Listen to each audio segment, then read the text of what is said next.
Buenas tardes y bienvenidos a todos. Welcome. Welcome, everyone. Good afternoon, and welcome to a community that is dedicated to providing spiritual tools for living a happy and full life. My name is Karina Shear, and I am the spiritual director and founding minister here at the Center for Spiritual Living Puerto Vallarta. Welcome to my new home. Mi casa es su casa.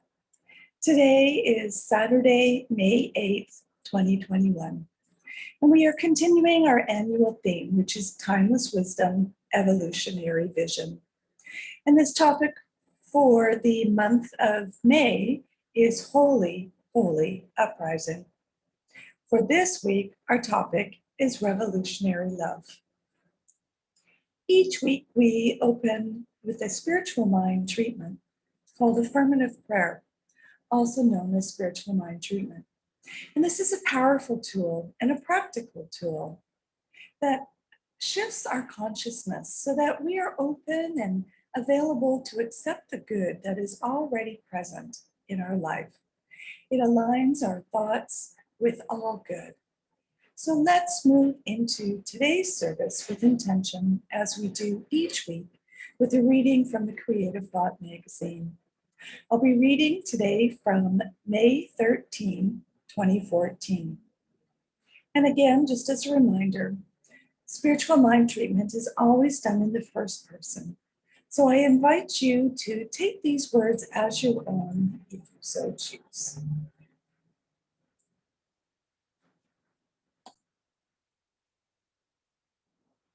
My life is a book of love.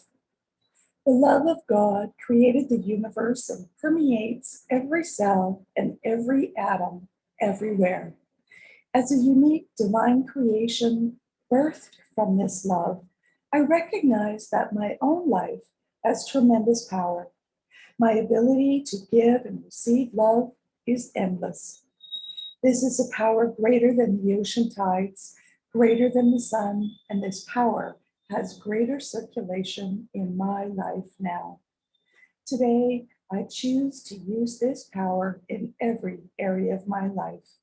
I give more love to those at work, to those in my community, to those in my country.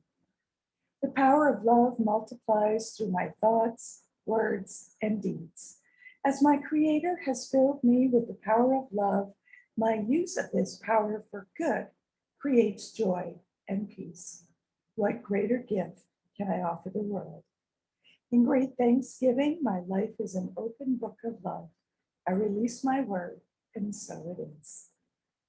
And these words were, or this spiritual mind treatment was provided by Reverend Mary Mitchell from Redding, California. So also, as we do each week, let's review our purpose, vision, and mission statements together.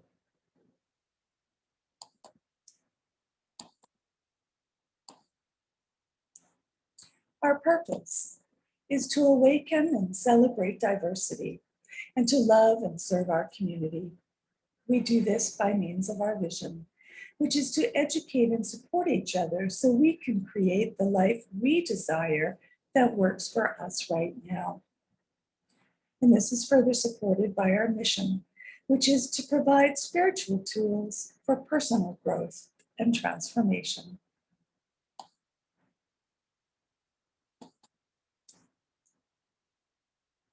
So at this time, I'd like to truly welcome everyone, including those that are new to our teaching and to our center here in Puerto Vallarta. Whether you're here on this Zoom call live or watching a replay at a later time, please know that everyone is welcome and we value each and every one of you. So just know that we are a center that includes all faiths, all paths that you may be on or have been on in the past. It doesn't matter what your background is or who you are. It is important that you are here now. So welcome.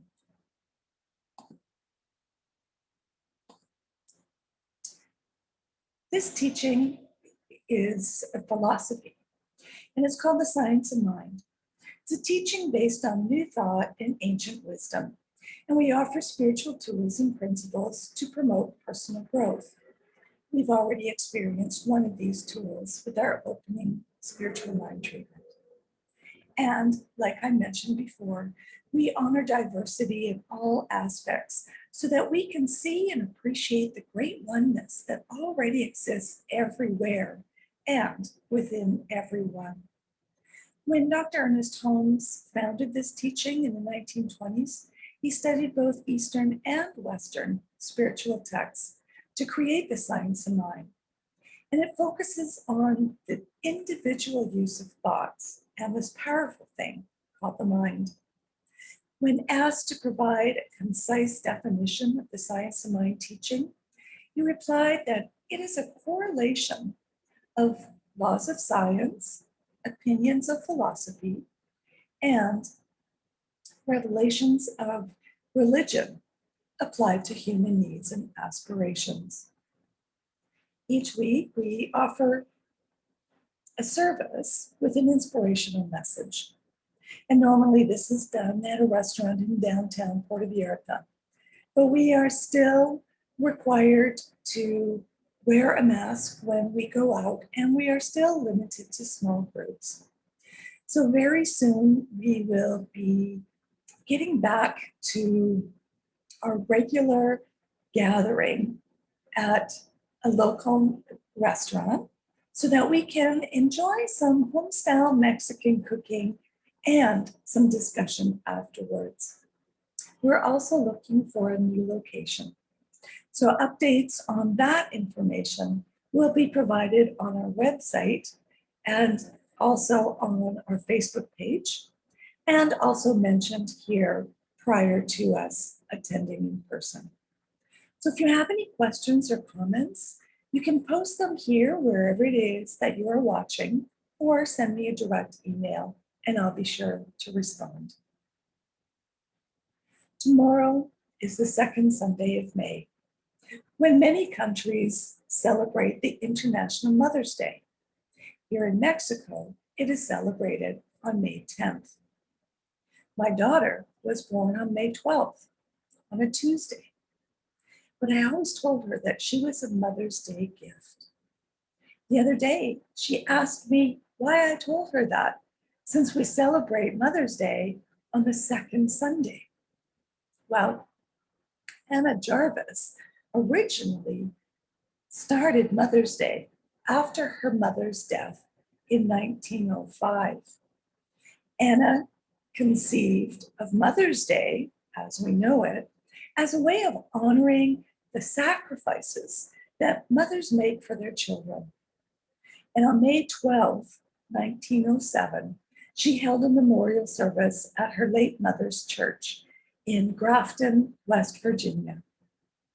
Her mother had organized groups to promote friendship and health, and her persistence paid off when, in 1914, the President of the United States, Woodrow Wilson, had signed a measure officially establishing the second Sunday in May as Mother's Day.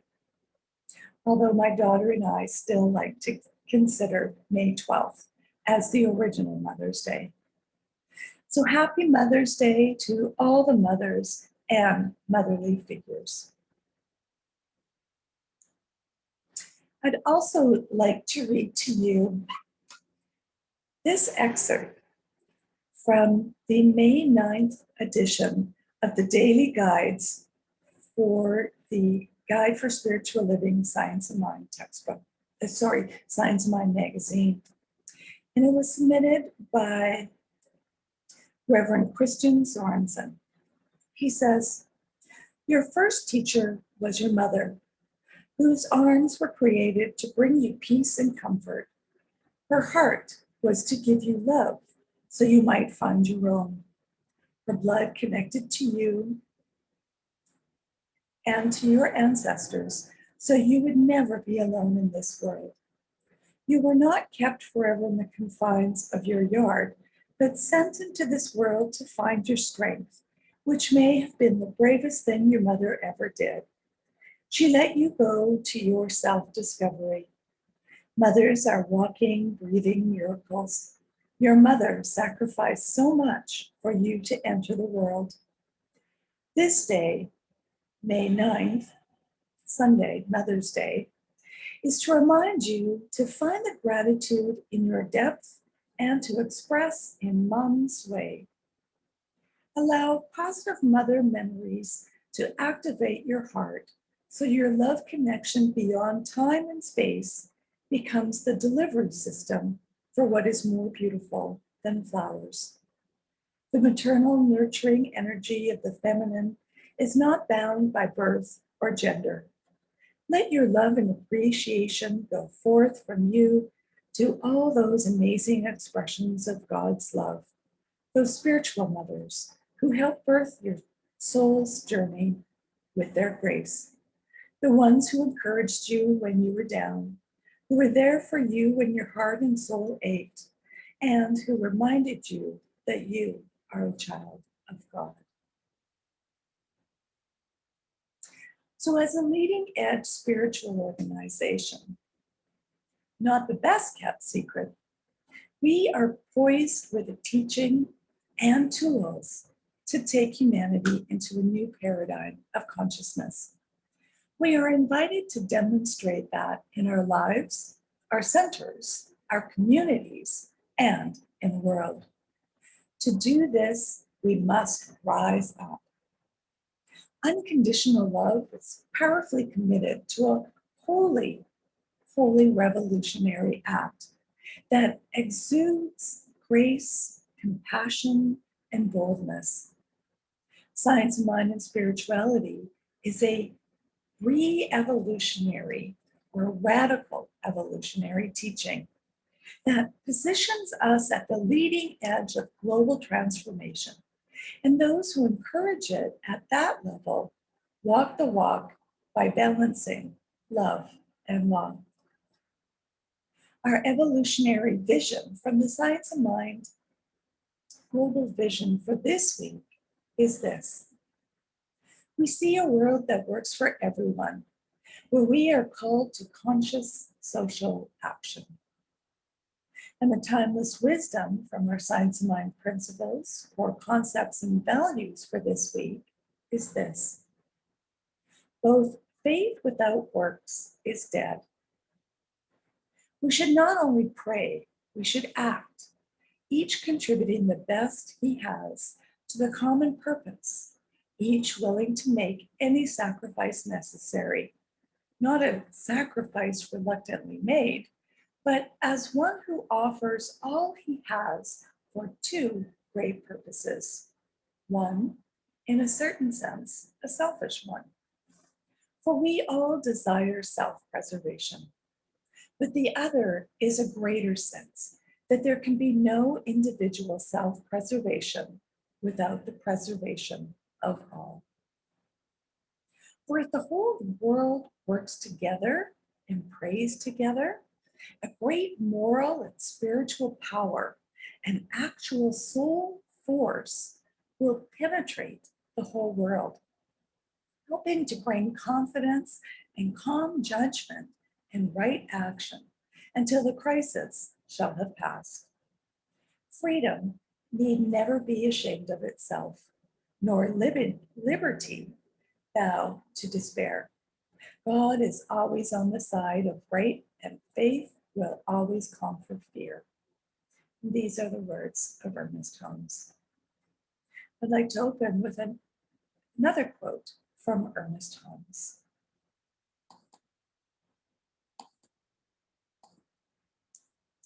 He says, "The spiral of life is upward. Evolution carries us forward, not backwards. Eternal and progressive expansion is its law, and there are no brakes on its continuity. It seems to me that our evolution is the result of unfolding consciousness of that which already is, and needs but to be realized to become fact in everyday life."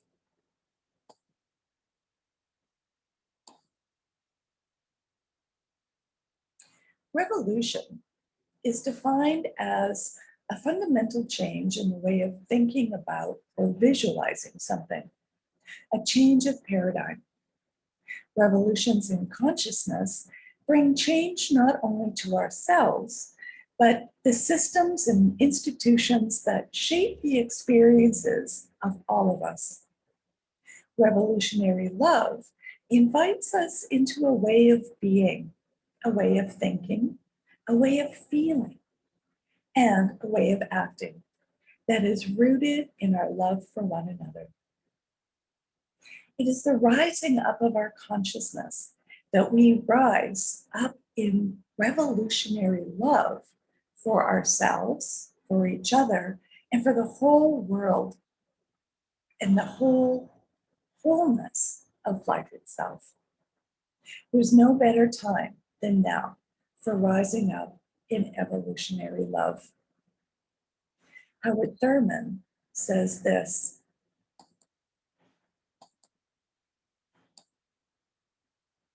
"A strange necessity has been laid upon me to devote my life to the central concern that transcends the walls that divide and would achieve in literal fact what is experienced as literal truth. Human life is one, and all men are members of one another. And this insight is spiritual, and it is the hard core of religious experience."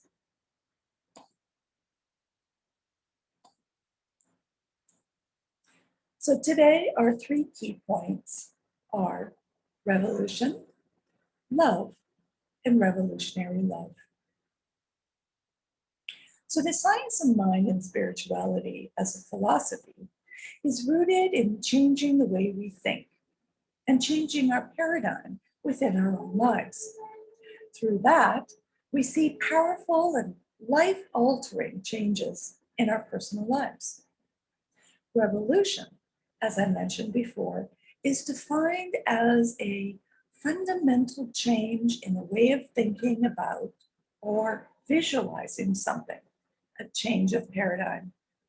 It is when these great changes in paradigm and leaps in consciousness happen at a collective level. So the collective consciousness is always changing. Revolutions and these leaps in our collective consciousness are rare and sacred times in which we are all rapidly changing together. On the east coast of Australia, scientists have discovered that humpback whales have changed their mating song, their signature song, and their love song. The whale population had been declining in that region, but when the whales changed their song, the population began to rise again. This is cultural revolution. Octavia E. Butler says this: "All that you touch, you change. All that you change, changes you. The only lasting truth is change." And I also like to often say, the only thing that's constant is change. Love. Science of mind and spirituality as a theology is a deep belief in oneness. The fact that we are all one, we are all interconnected. We are all interdependent. And when we realize this deeply, love can become the natural way we relate to the world. Valerie Kerr illustrates or illuminates that love in more than just a feeling or emotion. She says this: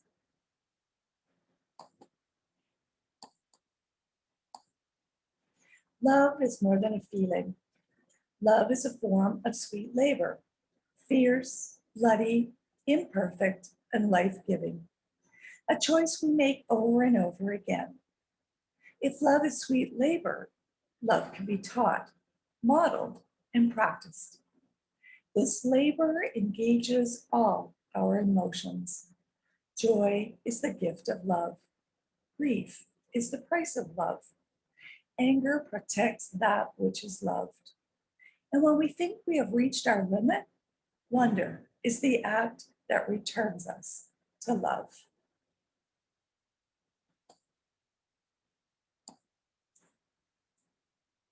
Love brings us into a relationship with ourselves, with others, and even with our perceived enemies.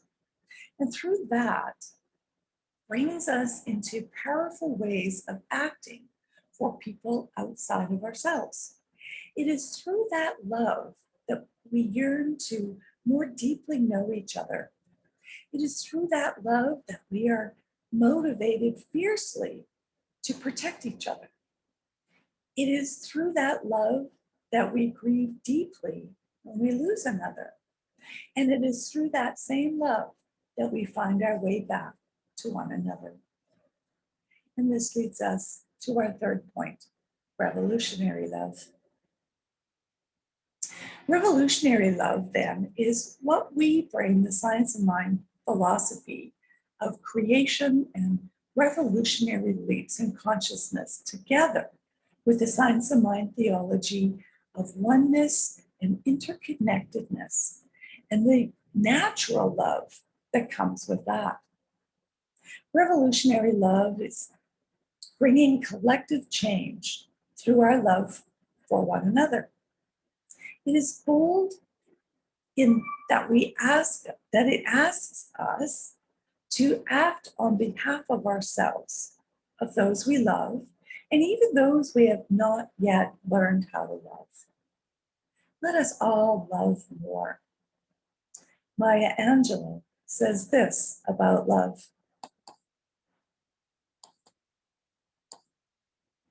Love recognizes no barriers.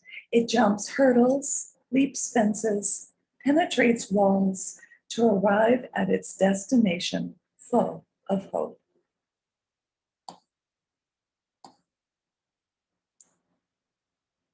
So, this revolutionary love is the great work of our lives.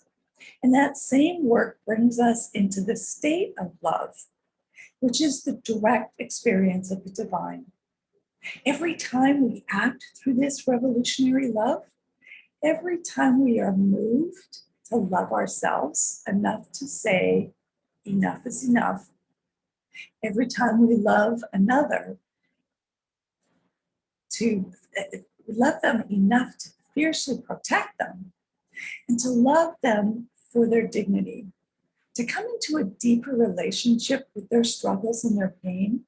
And every time we allow this same love to bring us into a state of true wonder and curiosity with those that we have made an enemy with, we are in a state of love. We are at one with the divine. So I'd like to leave you with this quote from Reverend Dr. Michael Bernard Beckwith. He says, "There is a lie that acts like a virus within the mind of humanity. And that lie is there's not enough good to go around. There's lack and there's limitation and there's just not enough. The truth is that there's more than enough good to go around. There is more than enough creative ideas. There is more than enough power. There is more than enough love. There's more than enough joy.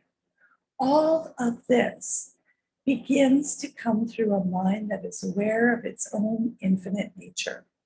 There is enough for everyone. If you believe it, if you can see it, if you can act from it, it will show up for you. That's the truth."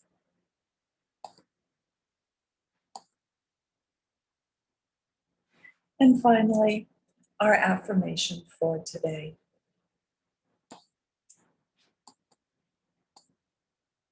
I am an ambassador of revolutionary love.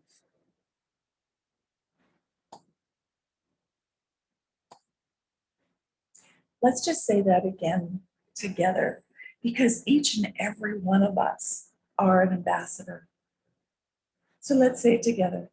I am an ambassador of revolutionary love.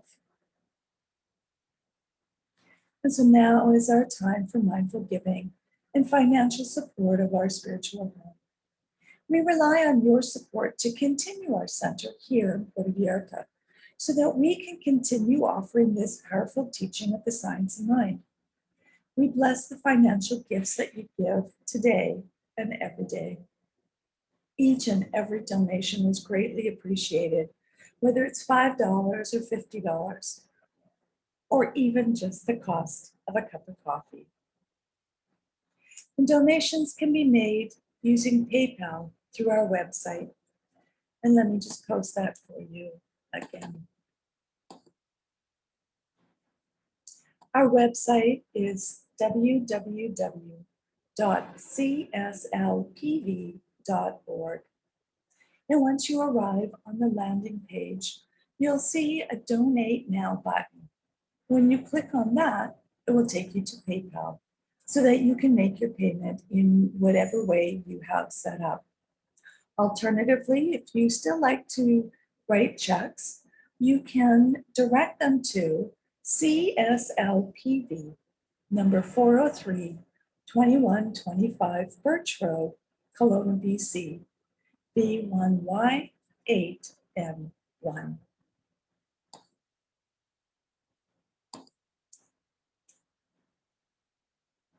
So as you prepare your check or go on to our landing page and click on the Donate Now button, if you'd like to join me in saying our offertory affirmations together.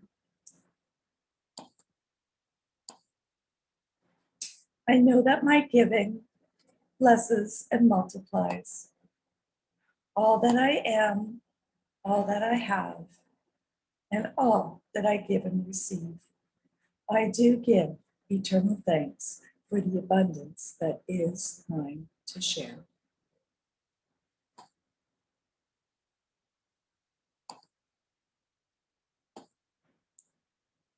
So thank you for coming and sharing this time together.